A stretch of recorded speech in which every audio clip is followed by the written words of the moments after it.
Welcome to the Productpreneur Podcast. I'm your host, Nicole Delarzak, product development and marketing coach and mom of three.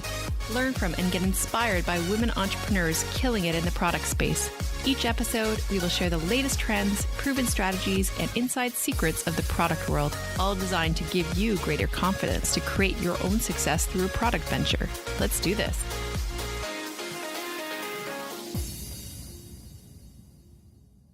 Welcome to the Productpreneur Podcast. We have a fun episode for you today. If you think you have a niche business or you're thinking of launching one, you've got to listen to this episode.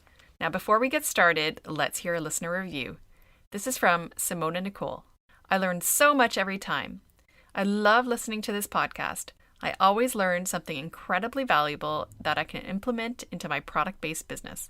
It also helps me think, strategize, and create future launch plans based on the incredible knowledge shared by the guests Nicole brings on. Thank you so much, Simona. I'm super happy you find this podcast to be helpful to your business.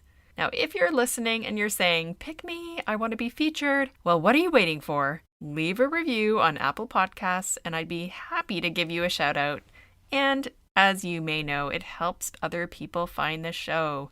All right, let's get on with the show. Now, today we chat with Jasmine Norrie from Wicker Darling. Wicker Darling was born from a very specific desire for a wicker flamingo bag. Yep, you heard it, a wicker flamingo bag. A long-term collector of novelty and wicker bags, Jasmine was unable to find a wicker flamingo to add to her collection. Jasmine wondered if she might be able to design one herself. Nearly a year passed between the conception of the idea and hands-on final product, but the immediate popularity of the design demonstrated Jasmine wasn't alone in her love of colorful, ridiculous statement handbags. Less than 4 years after inception, Wicker Darling offers local and international customers new and original designs in limited, exclusive numbers, showcasing the craftsmanship of select Filipino ateliers, whilst appealing to the inherently playful fashion sensibilities of her customer base. Well, I had such a fun chat with Jasmine, and I think you're just going to love this episode and also her handbags, so do check them out. Well, let's get started. Welcome to the show, Jazz. Thanks so much for coming. Thank you for having me. Well, so exciting to speak with you. I've checked out your products and they're so cool. So I'd love if you could just tell everyone about your journey to launching the business you have today. Oh, it's a really straightforward sort of story, really. I've been collecting wicker handbags and novelty handbags for quite a few years. And I just had this quest, I guess you would call it, for a very particular, I just wanted a pink wicker flamingo bag. Really wanted that for my personal collection. I was not able to find one anywhere after a couple of years of waiting and searching. And at some point I just started to think, I'll probably just design this myself. And it was hugely naive of me, but here we are. I did manage to get it done. And yeah, that's where we sort of started. I wanted something and I had to make it myself.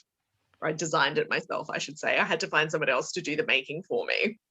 Oh, wow. So, okay, this is interesting. You just started to collect these handbags. Can you tell everyone what these handbags are and just give them a sort of picture in their mind, but you definitely need to check them out. It's like a wicker handbag and it's in the shape of a flamingo and it's painted bright pink, this specific one we're talking about. And so the back compartment, the body of the bird, is where you put the contents of your handbag. So it's a very strange looking, wonderful, whimsical looking sort of thing. So yeah, I think they first started coming out like in the 40s and 50s. They're very much a vintage mid-century, and it's something people would buy, particularly in America, when you went on your summer holidays down to, maybe you were going to Mexico or Florida, I believe, were really popular. And so there's still a few of those around today, vintage pieces, and vintage collectors go after them, and they're very expensive and they're often not in very good condition.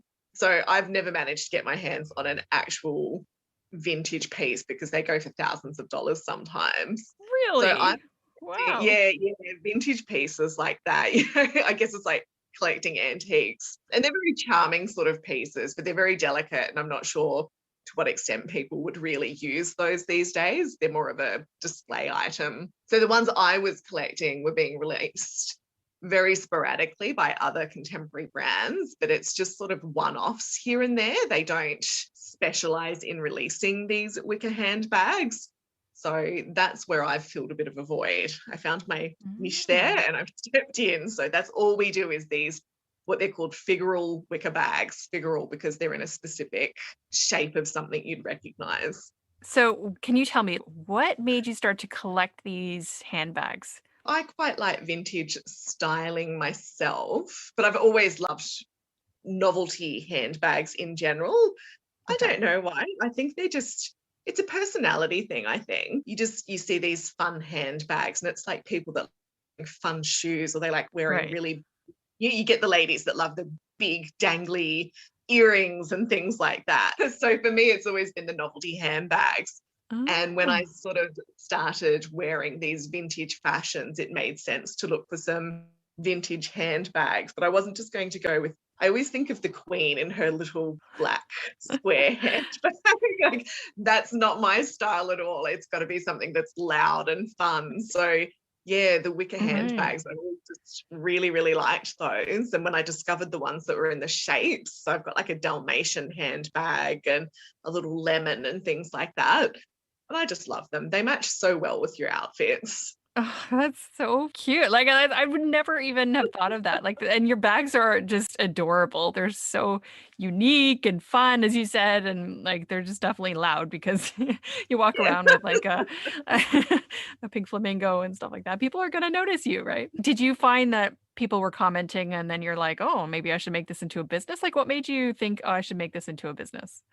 It was very much along those sorts of lines. I'm on Instagram. I've been on Instagram since probably 2012, and I'm one of those people that shares my outfits. I share my outfit of the day. And I always found that with those wicker handbags, that always became the star of the outfit. Nobody cared about my skirt or, my shoes or my brooch or anything else. It was always like, oh my God, that handbag, where did you get it? I've known that those handbags were popular and desirable for a long time. They're real, they're the star of the show.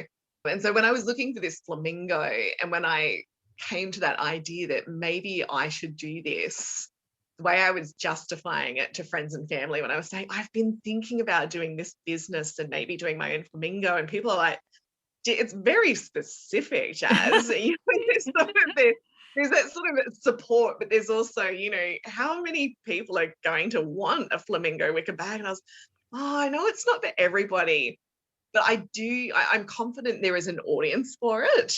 And that's exactly what it has been. We've just slotted in there and there's definitely an audience for it.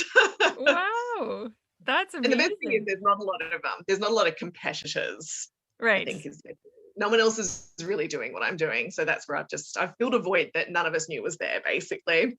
Yeah, you've like invented a different market basically. Like I never would have even thought these existed. So Yeah, that's amazing. So you don't make these yourself. You no, get them made, I believe, in the Philippines, correct? that's right. Yeah. And I Got saw a that couple of you said that the products are handcrafted and ethically made. Can you tell us more about this and how they're ethically made? Okay, so I work with two different companies or ateliers who are doing this. Both of them are several decades old. I think one of them is significantly older. They're not related in any way. They're just two businesses doing their own thing, and they both happen to be able to make these wicker handbags. They're both female owned and headed, and both of them have very conscientiously made this decision that they employ females primarily to do the weaving because it's a traditional craftsmanship, the weaving in the Philippines. So it's very much considered to be kind of women's work. And I think traditionally, and we get this even in our own sort of societies over here, when you think of women that do knitting and crocheting and things like that, it's a women's thing and it tends to be, I'm not going to say looked down upon, but it can be trivialized, I think is what I want to say about that. Right. It's a bit just, grandma doing her knitting or something like that. And in a Mhm. way, they're sort of dying crafts. They're very old fashioned. And so what they're trying to do, both of the ateliers, is not trivialize this women's work. And so they've both made a commitment to fair pay to these women. They're paid a living wage and they're able to work from home, which means they're working from home. They're still able to look after family members, children. They're contributing to the household and their work is valued. So they're paid a proper living wage for what they do and they can still do it from home, basically. So that's Yeah. good for them, but it's also keeping this very specific traditional handicraft from the Philippines alive. They're not letting it die out. Oh, that's beautiful. So the atelier is that something that's in the Philippines or it's based out of Australia No, from no, where you're from? they're both. So the ateliers, the workshops, they're both The based workshop. in Oh, okay. Manila. Both of them are in Manila. Oh, okay, cool. And how did you figure out that, okay, I'm gonna get these made in the Philippines? Like what made you go to the That was a Philippines? real process. That was a lot of Googling and looking at trade show details and things like that. I was aware, I've lived in Malaysia and been through a lot of those Southeast Asian countries, and the wicker craftsmanship is very much traditional to those areas. So I knew about that. I also knew I didn't want to go through China. It's got that reputation.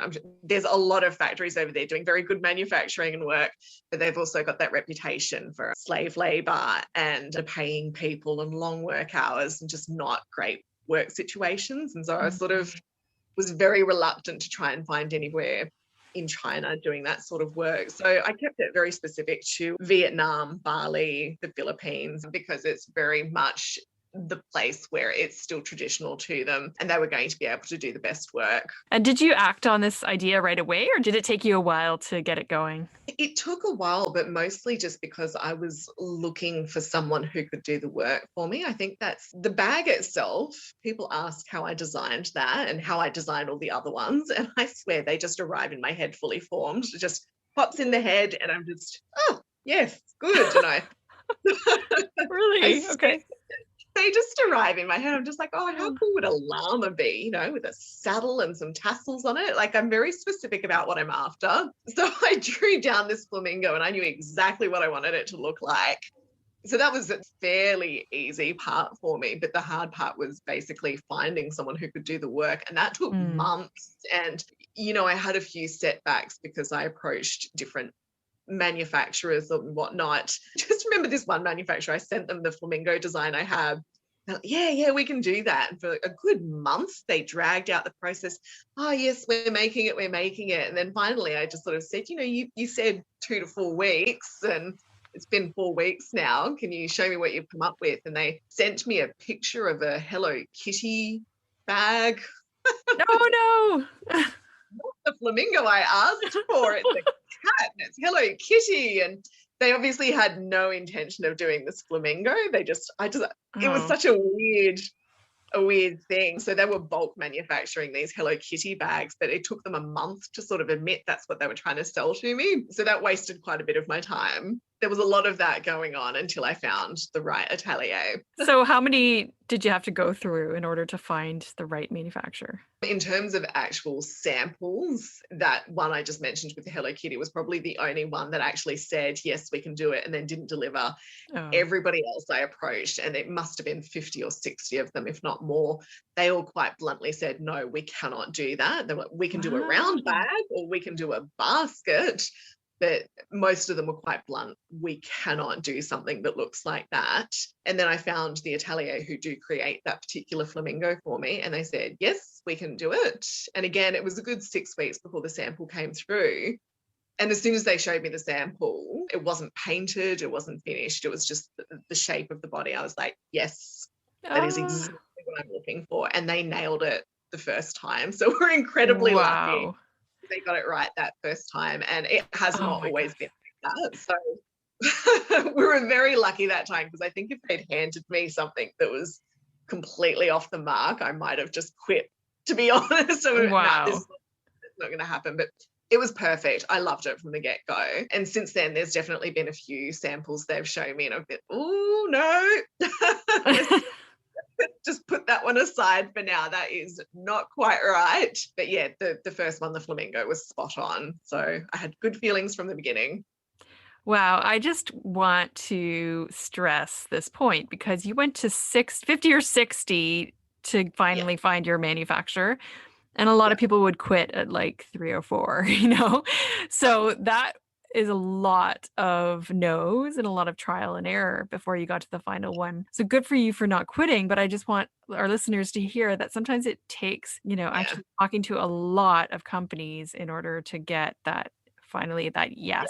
Yeah, Mm. and that might be why I'm the person that has managed to do this. Perhaps there's other people that have tried to do wicker flamingos and they haven't had that success. It was just pure tenacity sticking it out, basically. Right. Well, what is so difficult? Like, I guess they're just quite intricate, right? That they didn't want to do them. Yeah, it's probably hard work. They're very expensive. Probably see the high points of my bag. So, that's not just me making a huge profit.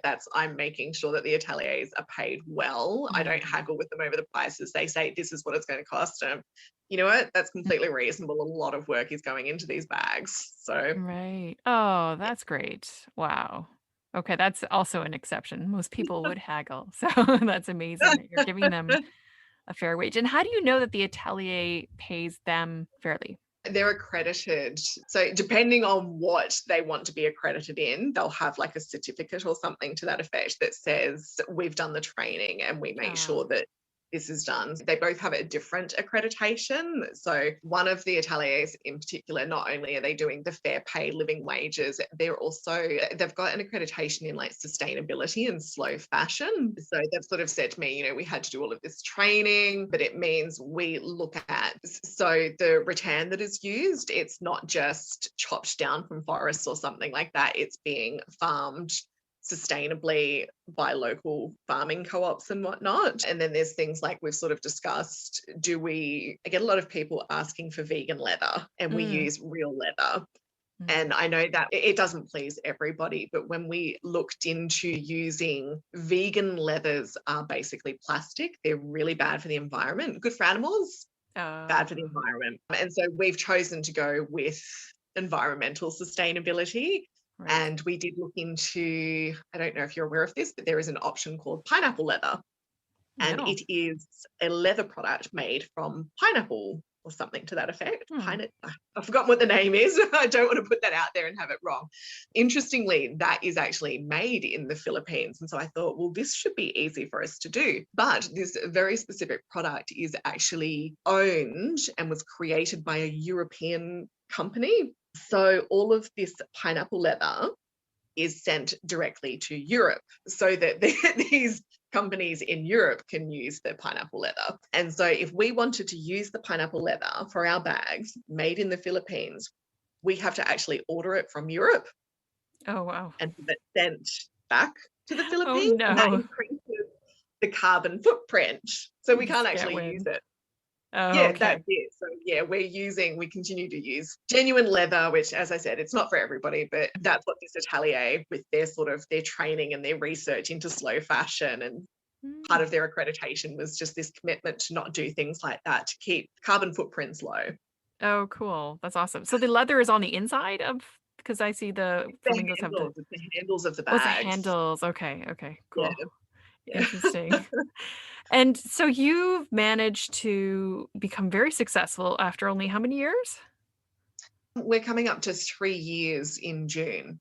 3 years. Okay. Now, how did you build that momentum, like driving awareness of your products and conversion? It can be challenging for a new brand that's B2C. And so I'm curious how you managed to do that. In the beginning, it was very much design by design. So I released that flamingo and I said to myself, we released the flamingo. If it doesn't work out, cut your losses and run, basically. It was just, I wasn't looking too far ahead into the future with this business. I just thought, I'm going to try it out with the flamingo and we'll see how we go. And that it wasn't like a huge success, but I didn't make a loss on that first run, basically. So I was like, you know what, it was successful enough that I'm going to do this again. So then we released an ibis, and that did well enough that I was like, okay, so let's move on to a third design. So that's what I mean by design by design. For a long time there, it was just, let's take another design and see how that goes. I mentioned earlier that I'm on Instagram and have been since 2012. So it was basically just posting pictures of my outfits and stuff like that. That's in my little vintage pinup community on Instagram. So I had a fairly good base of maybe, I think, about 8,000 followers at that point. And that's a really good place to start from. Yeah, for sure.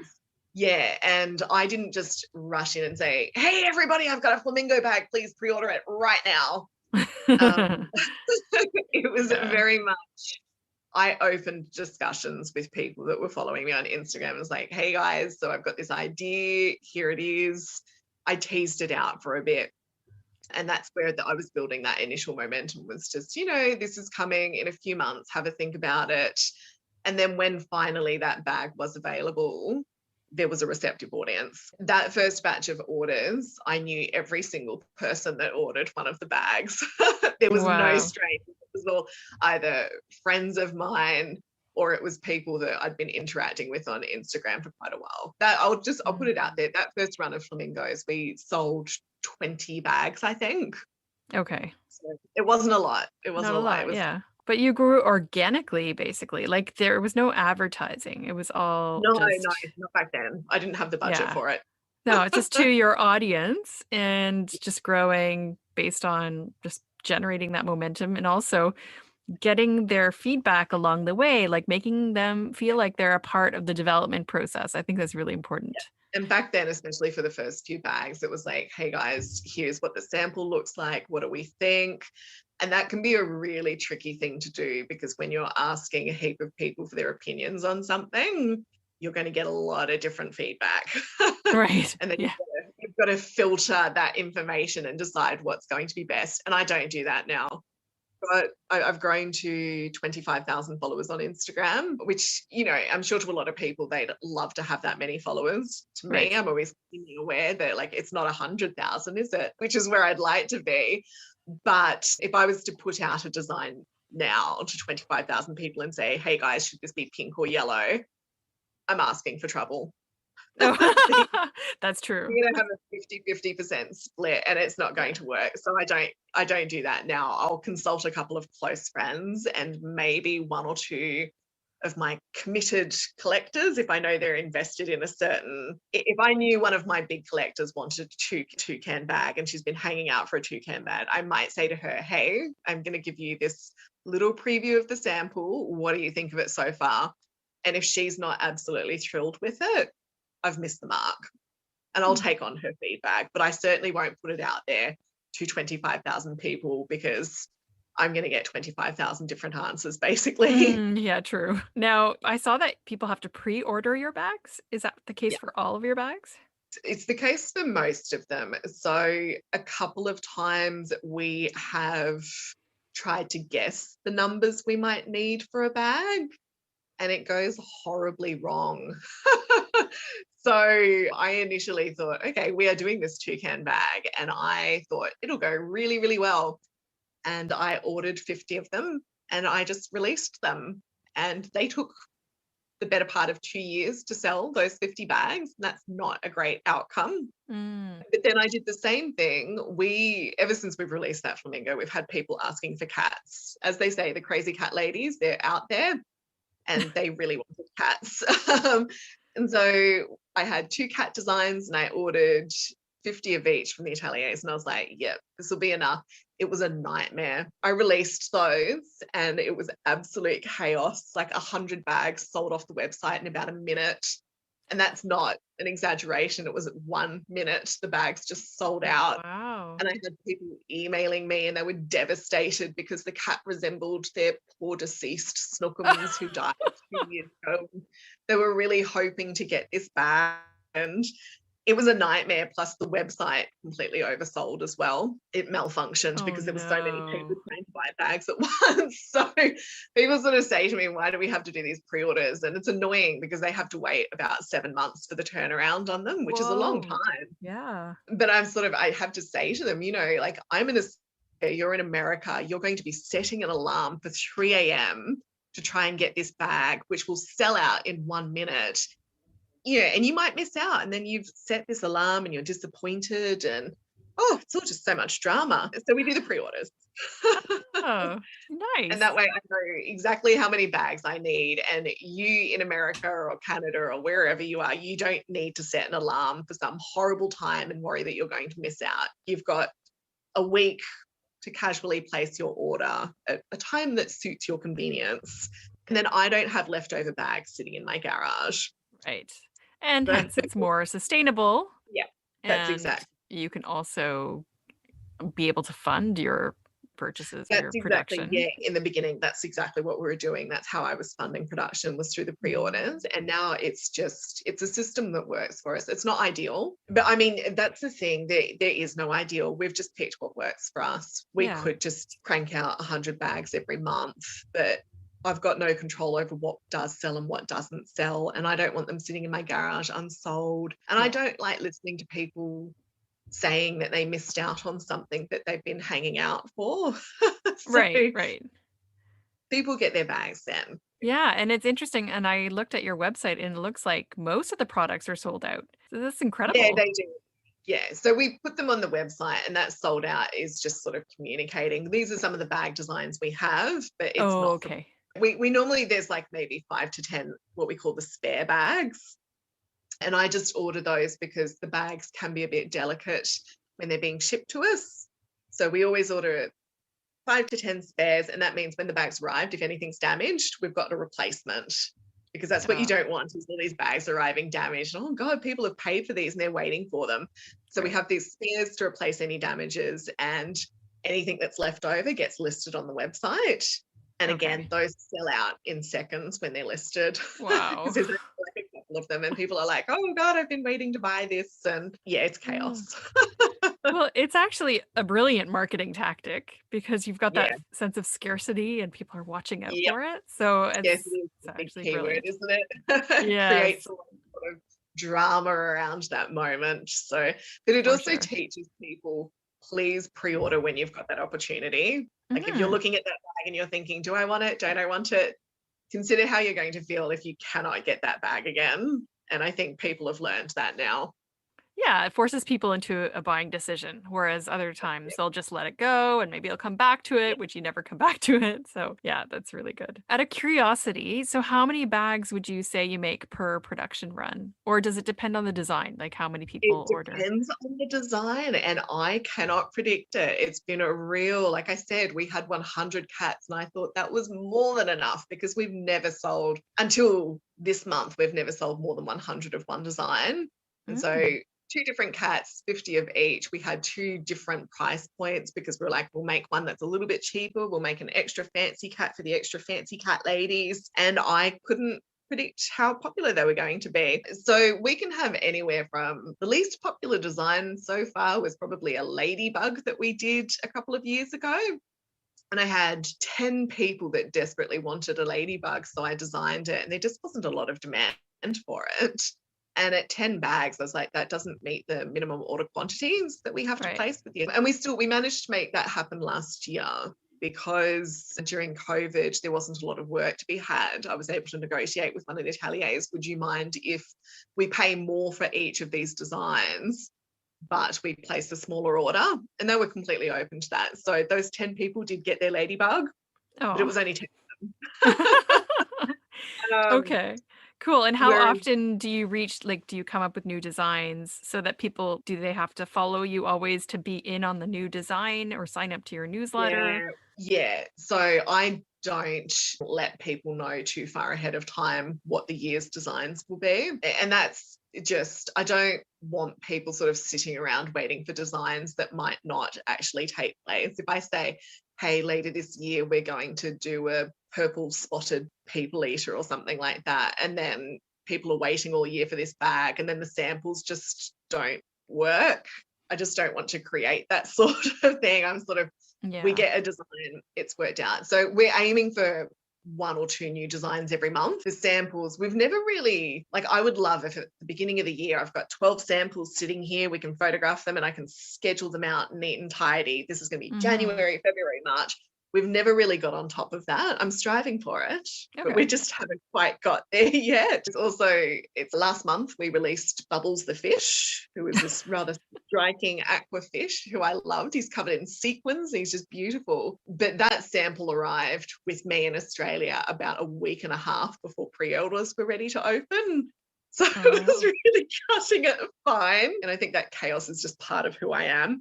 But yeah, so he arrived just, we do cut it pretty thin that way, but that's why a lot of time people are like, can you tell us what's coming up next month? And I'm, nope, because I don't know. I don't know what's going on. I'm disorganized and chaotic, and I don't have a lot of business training, and I'm not a really scheduled, organized person. So a lot of this is just me flying by. Yeah. Yeah. Doing Oh. what I can.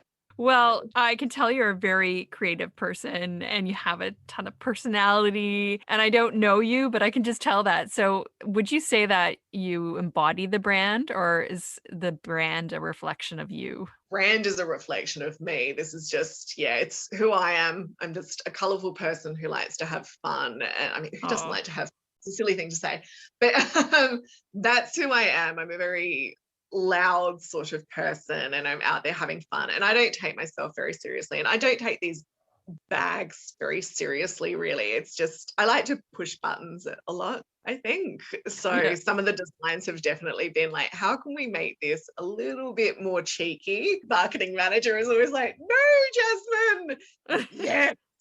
Because I just like to, I think that's who my customers are. They've got a good sense of humor. And Right. the more I push those buttons, the more receptive they are to it. So, yeah, we do a few funny little things here and there and just little witty things. But I will say, right now we're working on a wombat. I don't know what you know about. I don't know if this design will work.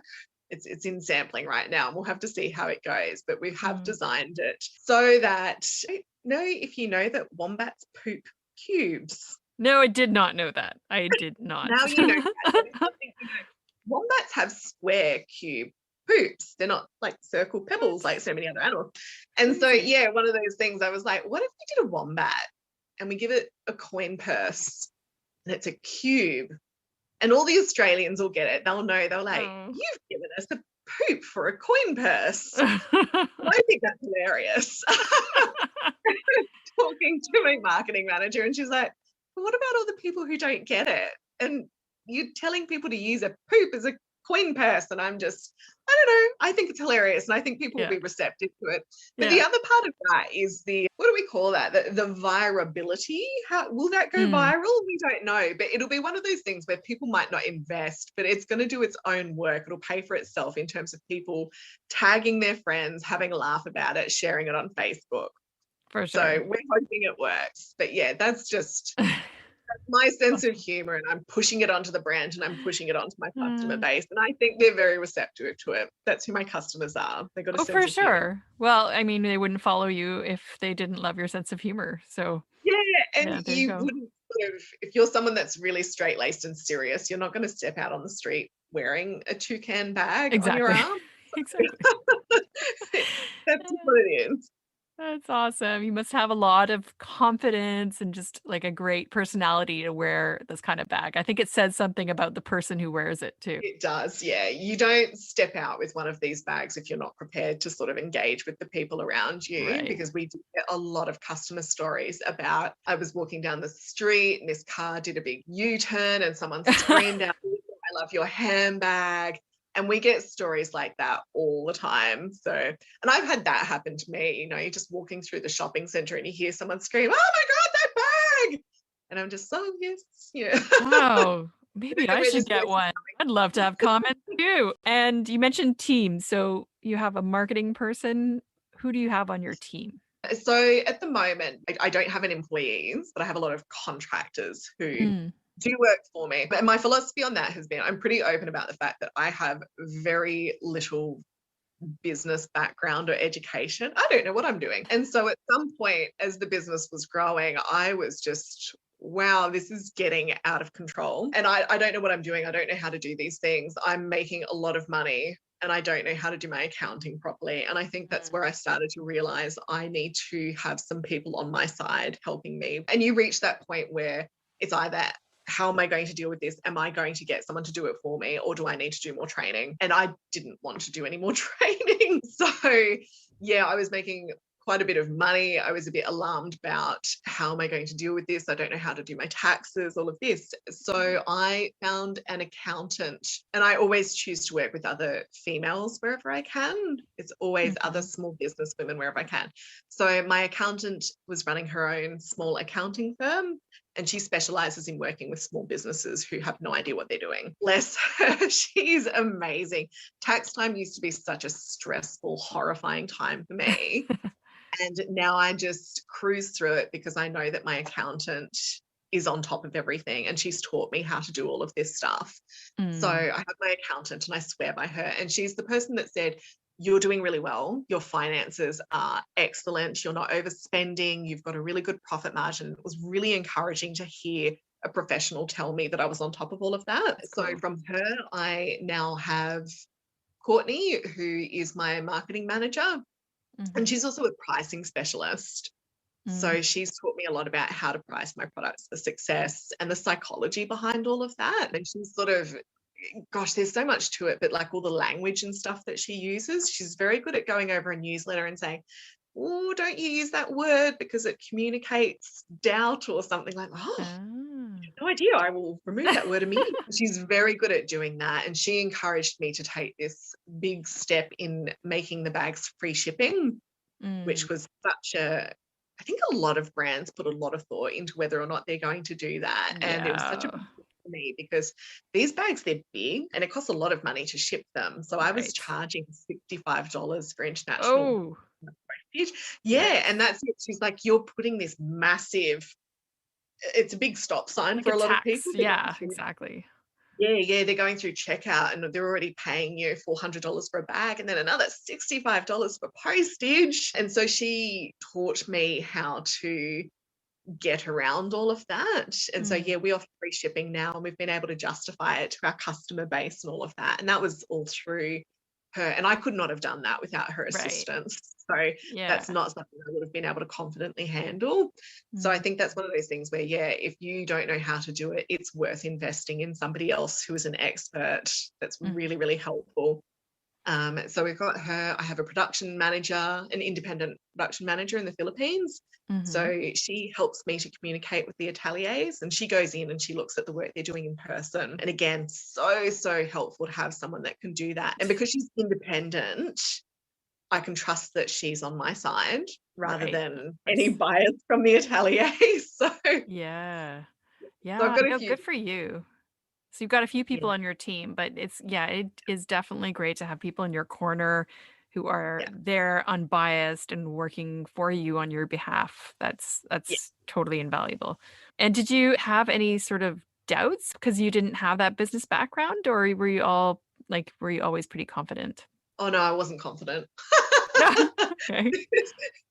As I think that comes back to, like I said, everything was designed by design. I was like, I don't know how long this is going to last. And you have to ask, and I do constantly ask them. I talked about my serious collectors, the people that buy one of every bag. But at what point do you have too many bags?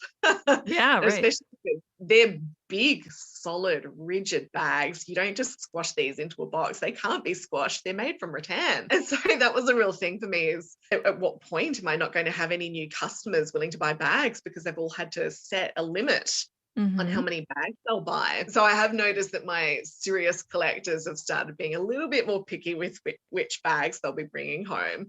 So I don't know if that's a lack of confidence so much as just me being quite realistic. But yeah, like I haven't had a lot of confidence about it. It was very much just, it's not a pessimistic approach. I think I'm just a bit of a realist. Like I'm very cautious naturally. And it's interesting because the marketing manager, Courtney, she is the opposite of me that way, I would say. Like, I'm not saying she's unrealistic, but she's very optimistic about outcomes and all of that. She's like, no, you're doing really well and your audience are fabulous. Let's do this. Like, you know, she's very, very good at that, where I'm sort of like, let's price it at maybe this. She's like, no, go hard, go high. Like, there's so much value to what you're doing. And all right. And she's always right. She's always on the mark. I don't know why I ever doubt her. I always apologize to her. I laugh about that because it's always the marketing people that are the optimists. We always find. Okay, cool. So where would you say your customer base is primarily? Is it in Australia or was it like worldwide? It's American. It's American mostly. Most of the bags are going to the States. There's a fairly strong Australian base, but more than half of the bags are going to the States. I think that's probably just coming down to the exchange rate, to be honest. They've got free postage now, so there's nothing inhibiting them when they see those bags. If I set a bag at 500 Australian dollars. I don't think that's even $400 American. So it's a lot easier for them. And, you know, you're not paying a tax and you're not paying for postage. Why not? Yeah. Okay. So And the bigger population as well. yeah, that's it. So secondary is Australian, but we're just starting to get a few more purchases coming in around the world. You know, I've sent a couple to Mexico, one's gone to Brazil. We just had our first customer in Finland, which was Wow. one or two in France and a couple in Germany and things like that. Oh, this is exciting. I need to get a map and start putting exactly. I think, because I always get really excited when there's a new, someone from Estonia has purchased a bag this week. It's interesting. Sure. Yeah. Look it up on the map. So That's awesome. yeah, so it's very much international now. Nice. That's so exciting. And what is up ahead for the future? Like if you were to see your business 5 years from now, what are you most excited about? Oh God, so many things. We want to be doing more events. We want to really work on creating this community that we have. Like, I love my customers. They're such lovely, inclusive people. You can go onto my Instagram and on any given post, you see all these different people just talking to each other and encouraging each other to step out with these bags. And it's really, really lovely. Like, there's no feeling of exclusion or competitiveness or anything like that. It's just a bunch of friends, basically. And COVID has obviously put a bit of a spanner in that in terms of having meetings and catch-ups and all of that. But I would love to see just big group meetings of women all carrying my handbags, meeting up for high tea or going out for cocktails. And I'd love to be a part of that. Aww. So big events like that, just sort of celebrating all these fabulous women and their handbags. Obviously, growth of the business. We sort of every now and then discuss, do we want a bricks and mortar store? And I'm sort of, I like the idea of it. I don't think we're quite there yet, but I really do like the idea of having like a flagship sort of bricks and mortar shop that's just set up as a big, ridiculous Palm Springs. I don't know, something that looks like that and gives you the feel of walking into a holiday, basically, a nice tropical or sunny flamingo essentially holiday, something like that. So we'll see. Are your products sold in shops? Do you sell wholesale? Not really at this point. I think because of our long turnaround time, it's a bit of a... right. Yeah. It turns off a few people. We get people asking about it all the time. You know, I'd love to sort of stock your things in our shop. And then I'm like, oh, yeah, but, you know, from the time of ordering to you receiving the products is going to be a good 7 months. Oh. And yeah, they tend to sort of, okay, we'll have a think about it. And then we don't hear back. Okay. Oh, that's so funny. Well, it sounds like you've had so much success and in a short period of time, going with your instinct, going with your passion, and just building it piece by piece. So congratulations. It's so exciting. And I can't wait to see where this takes you and see your bags in stores or in a flagship store in the future or whatever it is. So thank you so much. Sorry? On some runways. Yeah, for sure. Yeah. At the Oscars. I don't know. That's the dream. That's the goal. Yeah, exactly. So thank you so much for being on the show. And can you tell everyone where they can find you and your beautiful bags? I think the best place to go is Instagram. That's where all the fun is happening. So it's just Wicker Darling as one word on Instagram. That's where the party's happening, basically. But if you want to look at the shop, it's just wickerdarling.com. Beautiful. Well, thank you so much, Jazz. Thanks for being on the show and for sharing all of this great knowledge with us. Thank you for having me. Thank you for listening to the Productpreneur Podcast. If you loved this episode, we'd be so grateful if you could take a sec to subscribe, share it, and review it on Apple Podcasts. Your review will help more women build their own dream product business. By the way, if you have any feedback, comments, or questions, email me at info@nicoledelarzac.com. Until next time, keep dreaming up those product ideas.